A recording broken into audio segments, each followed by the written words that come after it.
Oi pessoal, eu sou Juliana e hoje vamos conversar sobre os livros que eu li aí recentemente. Tem muito livro maravilhoso pra gente conversar. Eu vou começar aqui com um livro que, olha, eu tinha altas expectativas e não tinha como ser diferente, porque no ano passado eu li um livro desse autor e entrou aí para as melhores leituras do ano, que foi Gente Ansiosa, de Frederick Backman. Então, finalmente, eu li Um Homem Chamado Ove, que inclusive tem adaptação, já temos duas adaptações aí, né, para o cinema. Uma agora com Tom Hanks, eu ia falar Tom Cruise, para o Tom Hanks. E vamos falar um pouquinho sobre esse livro aqui. Ove é um homem, à primeira vista, uma pessoa muito rabugenta, uma pessoa assim de mau humor, de poucas palavras. As pessoas acham ele assim, consideram ele uma pessoa chata.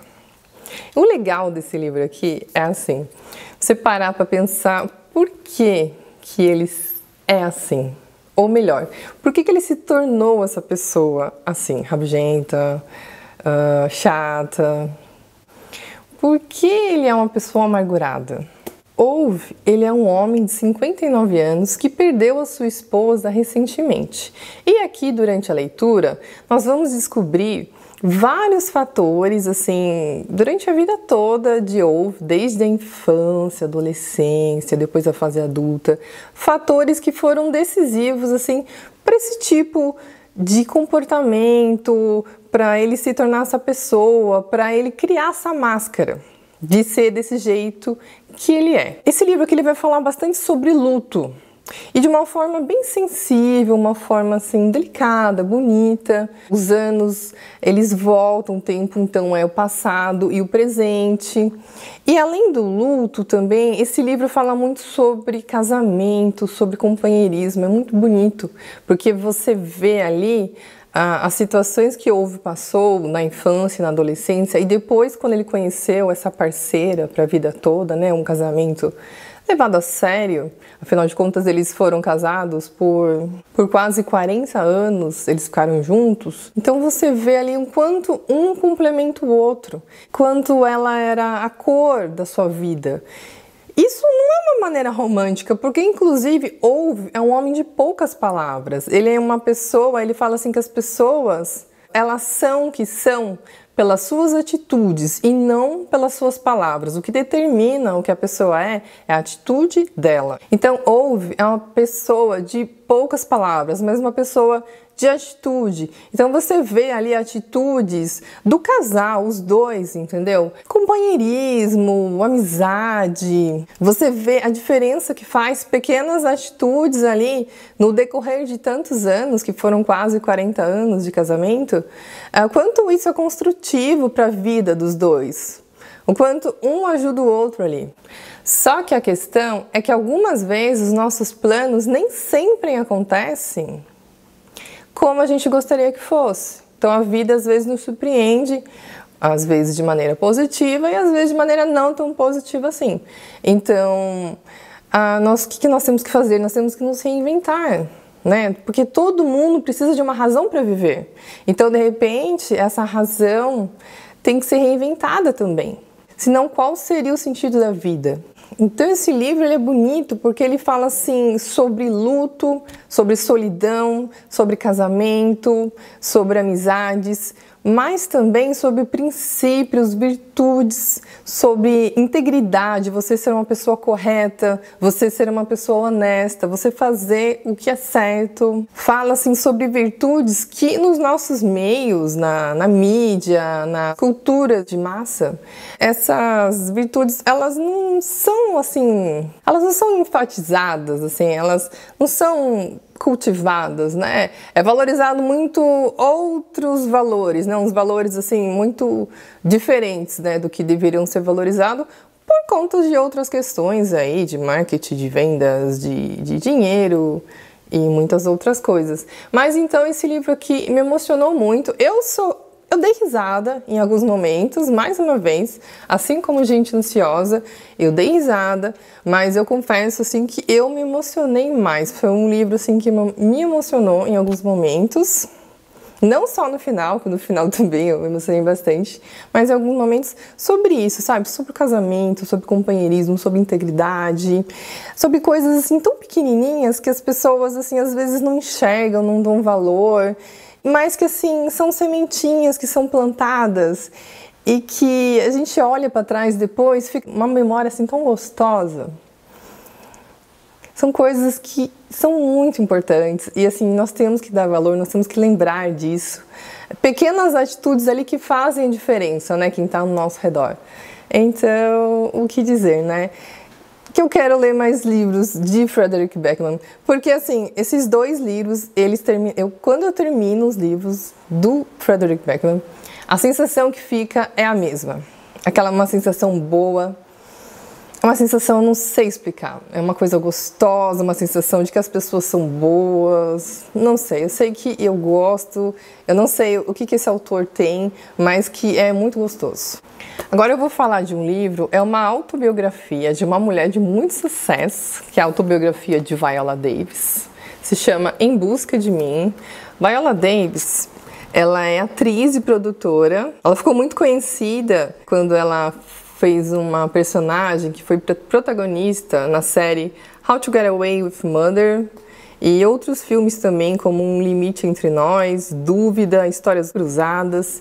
Tem um outro filme também recente, acho que é A Mulher Rei. E ela, olha só, ela já ganhou um Oscar, um Emmy, 2 prêmios Tony. Em 2012 e em 2017, ela foi selecionada pela revista Time como uma das 100 pessoas mais influentes do mundo. Então, assim, uma mulher de sucesso, uma mulher assim que nós admiramos. Muito bacana essa autobiografia aqui, porque ela diz o seguinte, olha só. Escrevi esse livro para aqueles que se sentem excluídos, que estão à busca de uma forma de entender e superar um passado complicado e encontrar amor próprio no lugar da vergonha. Escrevi para quem precisa se lembrar de que a vida só vale a pena ser vivida se a encararmos com honestidade radical e coragem de abandonar as máscaras e apenas ser você. Vocês perceberam aqui que a história é forte. É forte mesmo. Tem muitos pontos aqui para serem conversados sobre esse livro. Eu vou falar só alguns, tá?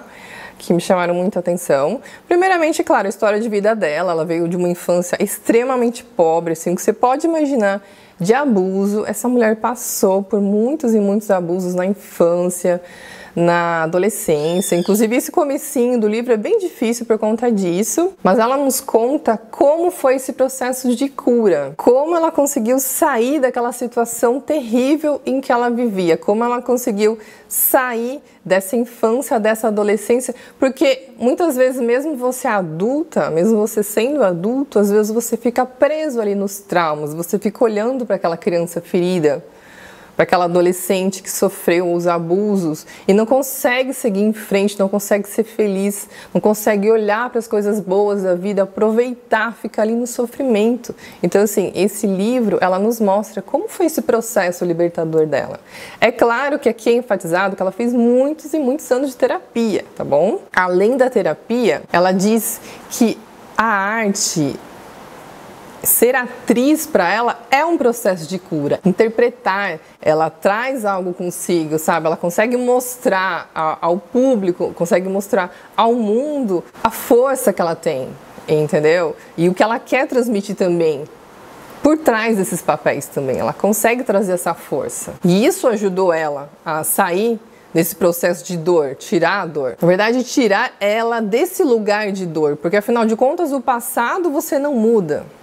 Você vive o presente. O que você faz é ressignificar o passado, olhar de uma maneira diferente para o que te aconteceu, para o que não foi bom para você.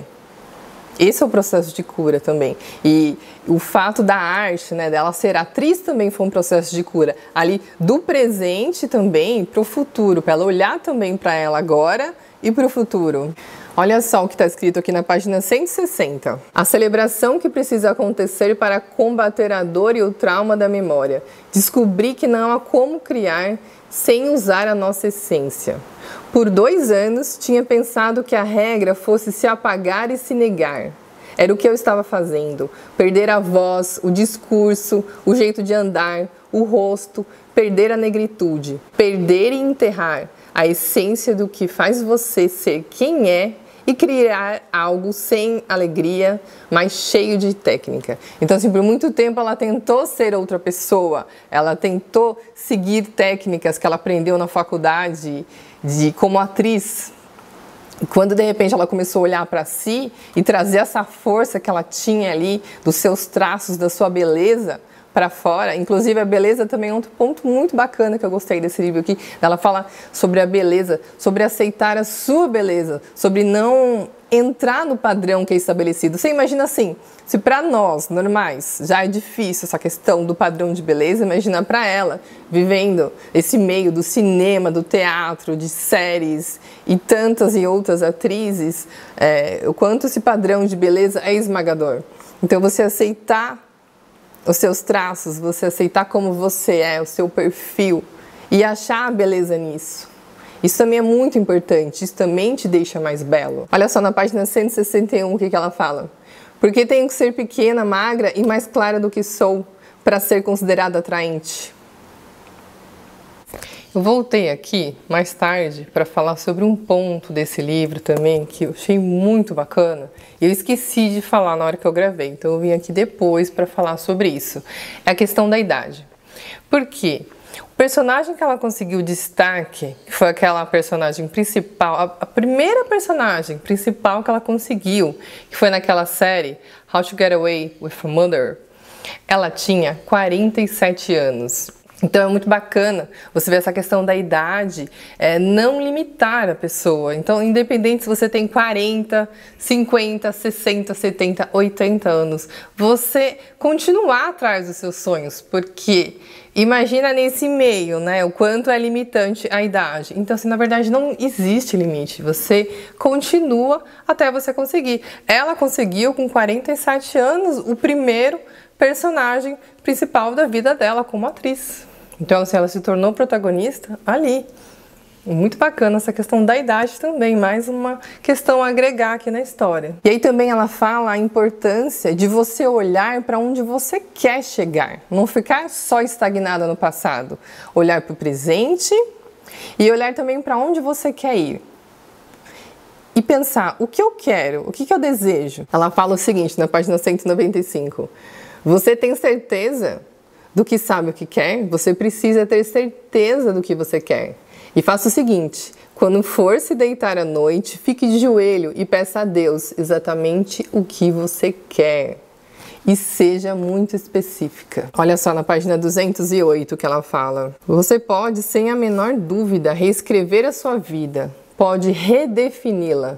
Não é preciso viver no passado. Descobri que não tinha apenas o ímpeto da luta dentro de mim, mas eu também tinha amor. Aí ela fala, né, quando ela conheceu o marido dela, ela já fazia terapia, ela tinha amizades e momentos lindos suficientes na vida para saber o que é amor e como ela queria que a jornada da vida dela fosse. Então ela orava por uma vida, ela fala assim, eu estava orando por uma vida que eu não fui ensinada a viver, algo que tive que aprender. Então ela aprendeu o que ela queria. Porque afinal de contas, como ela mesma diz aqui na página 234, o propósito da vida é vivê-la. Então vamos viver bem, gente, vamos tratar em nossas feridas, vamos fazer terapia, leitura também nos ajuda muito, a arte. Veja assim, qual é o seu processo de cura? O que te faz elevar, o que te ajuda? Sempre tem algo bom, sempre tem algo a agradecer, né? Lembrar de orar também. Então foi uma leitura assim, eu fiz várias e várias marcações aqui, gostei demais. Não gosto de autoajuda, tá? Ficou bem claro aqui, mas isso aqui é uma autobiografia, uma história de uma mulher forte, uma baita de uma superação, assim, que eu acho que, poxa, não tem como não tocar a gente, não tem como assim não sensibilizar. E você vê uma mulher que tá onde tá, que chegou nesse lugar, né, tão forte, uma mulher linda. Então assim, é um espelho, é uma lição para todos nós. Então assim, que leitura gostosa, que leitura também, assim, edificante, não deixa de ser. Agora eu vou falar de um livro que eu queria ler, ó, há muito tempo. Essa edição que eu tenho aqui, ela é de 2013. Só que assim, como eu já assisti ao filme, então eu pensava assim, poxa, acho que já não tem mais graça nesse livro aqui. Mas olha, ainda bem, eu estava redondamente enganada.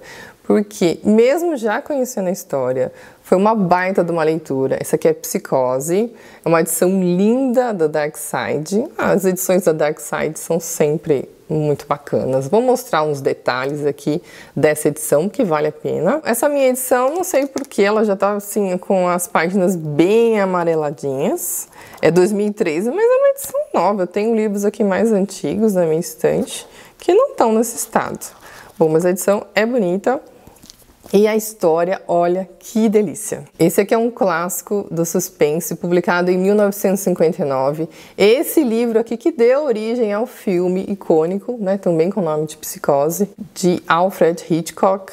Isso aqui é uma leitura viciante, tá? Uma escrita assim, um ritmo acelerado, suspense de alto nível. Aqui não tem enrolação, tudo, a história acontece muito rápido, mas ao mesmo tempo que é tudo muito rápido, também é muito bem escrito. Todo o clímax aqui na história desenvolvido é muito bem feito. Parece que você escuta ali a trilha sonora, você escuta o barulho da chuva, da tempestade, parece que você vê assim aquelas cenas escuras, aquela sombra, aquela penumbra. É uma tensão crescente, você não consegue desgrudar da história até acabar o livro. Mesmo para quem já conhece a história, como eu, assim, me surpreendeu demais, me deu um gás, assim, para ler mais.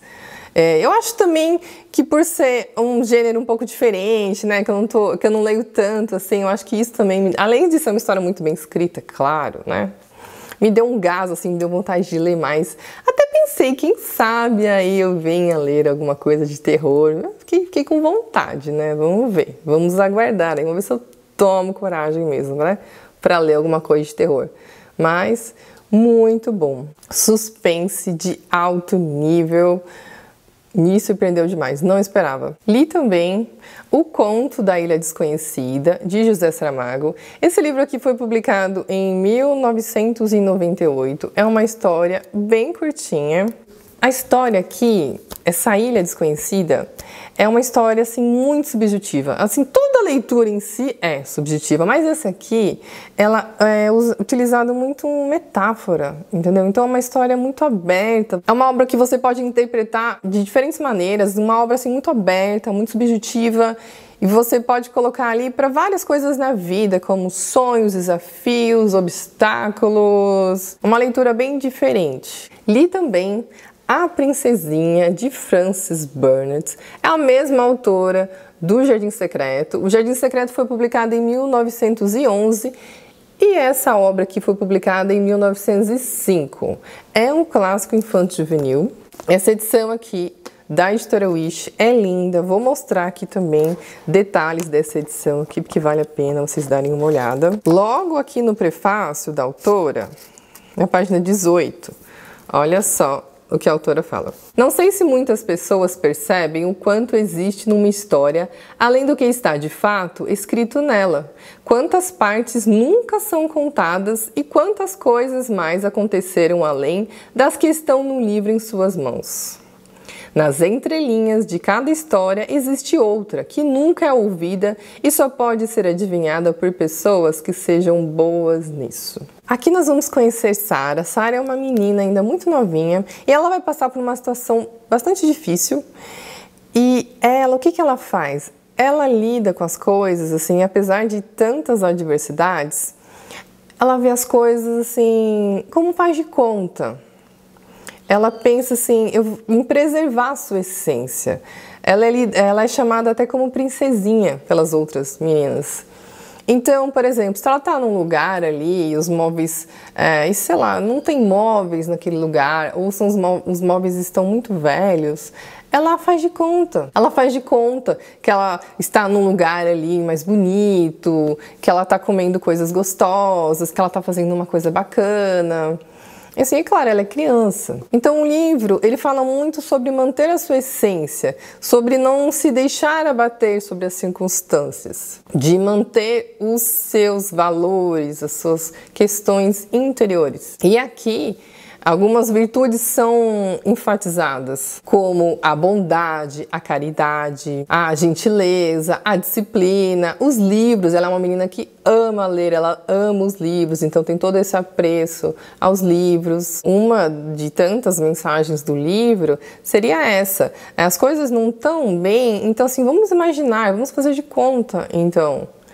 Não é fácil? Não, a própria personagem ela vai desabafar em alguns momentos que não é fácil mesmo, né? As coisas às vezes desanimam a gente, mas procurar se elevar, procurar ver coisas boas, nem que não, se não tiver coisas boas para ver, então vamos imaginar, vamos fazer de conta e manter ali o seu interior, não se deixar bater ali, porque todos nós temos altos e baixos, mas assim, manter nossos sonhos, manter as nossas perspectivas. Mais uma história de deixar quentinho no coração, é um clássico infanto-juvenil, com uma mensagem muito, muito bonita. E aí eu li um livro, olha só, deixa eu ler o que está escrito aqui na orelha desse livro. Quem é seu verdadeiro amor? O que significa amar de verdade? Sabe que livro que eu tô falando? Amores Verdadeiros, de Taylor Jenkins Reid. Vai sair filme agora, né? Esses dias aí vai sair. De Taylor Jenkins Reid, eu já li Os Sete Maridos de Evelyn Hugo e Daisy Jones and the Six. E eu tava com vontade de ler alguma coisa leve. Então, por isso eu escolhi ler Amores Verdadeiros. No começo, a história estava muito gostosa, estava divertida, dei risada, assim, até voltei, lembrei de algumas coisas, assim, porque qual que é a história aqui do livro, né? Emma, a personagem principal, ela está noiva, né? E no dia do seu noivado, ali, num jantar com seus pais, ela recebe uma ligação do seu marido, que na verdade ela é viúva. Então, assim, ela achava que esse marido estava morto. E ele estava, na verdade, desaparecido. Acho que o helicóptero caiu. E ele foi dado como morto. Então, ela sofreu todo esse processo de luto. E depois, estava noiva, ia se casar novamente, né? Já estava com esse novo amor aí. Então, assim, já as primeiras páginas já é assim, né? Ela tá nessa nova fase da vida, recebe a ligação desse marido, que até então ela achava que estava morto. Então ela vai voltar ali para a adolescência dela, e essa parte que eu achei muito gostosa da adolescência, porque assim, é a adolescência ali na virada do milênio, então tem várias referências, assim como, por exemplo, assistir ao filme Titanic várias vezes, ao filme Romeu e Julieta com o Leonardo DiCaprio. Assim, eu fui adolescente nessa virada de milênio, então foi bem divertido, assim, essas referências, as tendências, né, daquela época, então foi bem divertido. E depois ela mostra como ela conheceu o marido dela, tudo que eles passaram juntos, e depois também o luto que ela passou, e depois como ela conheceu esse noivo, né, essa pessoa que ela vai casar, que também é uma pessoa ali também da adolescência dela. Então é um livro que ele fala muito sobre amadurecimento, né, como nós somos ali, adolescência, e depois na fase adulta, né, como nós amadurecemos. Então é sobre isso, só que assim, tava gostoso, como eu disse, tava divertido, mas assim, quando chegou assim lá pra metade do livro, eu já achei que tava cansativo, porque certas coisas não tinha necessidade, e aí já se tornou assim um pouco cansativo pra mim. Pra mim, assim, foi gostoso até a metade. Depois, eu acho que não tinha necessidade de muitas coisas aqui. Achei o final tanto quanto óbvio. Mas valeu. E eu quero assistir o filme, que eu acho que vai ser uma comédia romântica gostosinha, assim, pra assistir no meio da tarde. Eu quero assistir o filme, sim, deve ser gostosinho, tá? Bom, essas foram as minhas leituras desses últimos dias. Alguns livros aqui realmente muito bons, outros nem tanto assim, mas leitura é assim mesmo, né? A gente tem que ler para tirar as próprias conclusões, para saber o que tá gostando, o que faz sentido ler, o que faz sentido para você ler nesse momento, o que não faz mais tanto sentido assim, o que conversa com você nesse momento. Então, espero que vocês tenham gostado. Um beijo grande e até o próximo vídeo. Tchau, tchau!